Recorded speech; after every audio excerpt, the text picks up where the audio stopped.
As you know, we're going to talk about grief today. I'm going to read through the slides. I'm going to share a couple personal stories and my experiences with grief, and then you'll have some time to share some of your personal experiences. So, grief is the natural process to the loss of something or someone important to you. It is how your whole self responds to and copes with loss. It can include emotions, thoughts, physical sensations, and changes in the way you think. Grief and coping with loss is something everybody inevitably experiences eventually, and it is completely unique to individuals in each situation. No two individual experiences of coping with grief are the same. You all know that my aunt passed away earlier I should say end of last year, so in October. The way that my mom experiences that grief versus the way that her other sisters or myself experience that grief, we are all experiencing grief in our own way, and it's not going to look the same for all of us. And so you might look at a situation where you've experienced loss and you're looking at somebody else thinking, why aren't why do they seem okay and I seem so sad? That's because we all experience things differently and we all cope with things differently. And so just to understand and know that however you are feeling when you are experiencing the loss of someone or something is okay. It's okay to sit in those feelings, and it's okay and it's normal and it's natural to feel those things. So we often think about grief only because when we have lost someone to death. So like I said, my aunt passed away and and my family is dealing with a lot of grief around that. But that's not the only reason people grieve.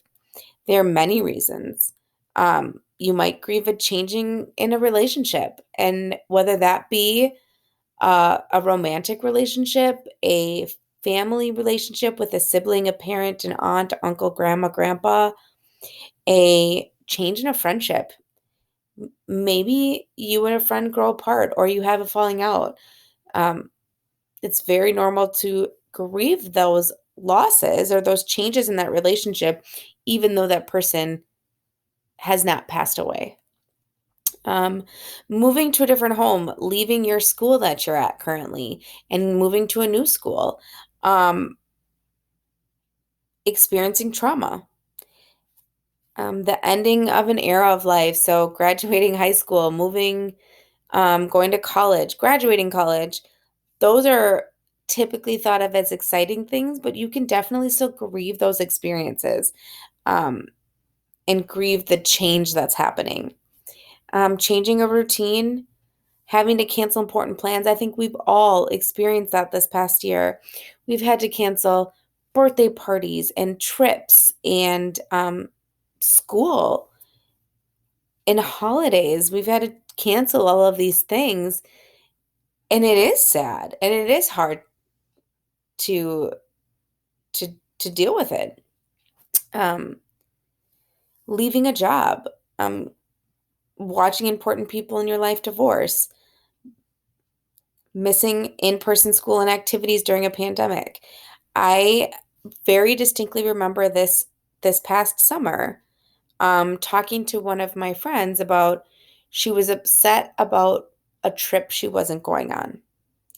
And while we were both very well aware that this trip she wanted to go on, in the large scheme of life, she was healthy, she wasn't sick, and people were dealing with a lot worse things. And it's really important to understand that, yes, in my current situation, it might not be the worst thing that could have happened, but it is still okay and it is still normal to grieve the losses you are experiencing. Okay. It might not feel that big to somebody else, but for you, if you are feeling that and sitting in those emotions and grieving that change or whatever it may be, it's okay. There are no rules about what is or what is not okay to grieve. Nobody can tell you, no, you can't grieve that because that's your experience and that's your feelings. And whatever you're feeling is okay. And this one's hard for a lot of people to really understand is when does the grief end? the grieving process never ends. It's going to feel different, and you'll move forward, and you might even feel more hopeful at times. I think about, and I know this is kind of one that I go back to, but my aunt, and I remember my cousin who lost his mother said, just like, when is this going to end? And it never does. You never stop missing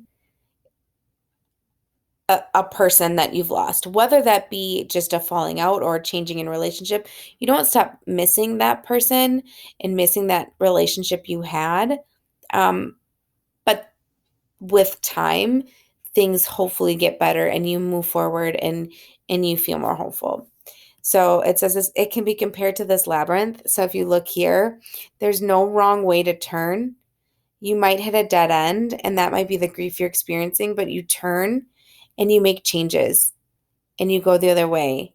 And then you come back around and you hit more grief and you keep going. Okay. It's always moving along and it's always changing.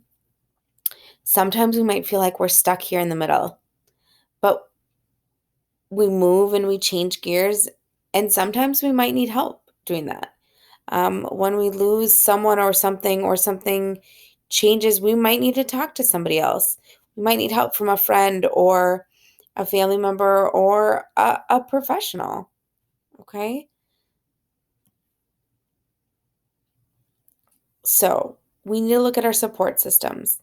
And when you're feeling overwhelmed in these emotions, think of two people that you can talk through things with. Reach out to them. Don't hesitate. So in this slide, when you hit to the next slide, you'll answer these questions. Who are those people? Where is a place that you can go that you feel safe? What are some things you can do to let out emotions? And then what are three things that give you hope? And then when we end and we close, I want you to answer these three questions. How was your life different 1 year ago from today? What strengths have you gained in the past year? And what are two things you hope for that will be different 1 year from today? You're going to answer these questions on the last two slides that I just shared. And then next week, when we're together again, we're going to take some more time to have some more open conversations about this, and actually share out together as a class. And always just remember that there's hope at the end of the tunnel, and sometimes the tunnel's short and sometimes the tunnel's long. But at the end, we do have hope, and we can get through tough things together.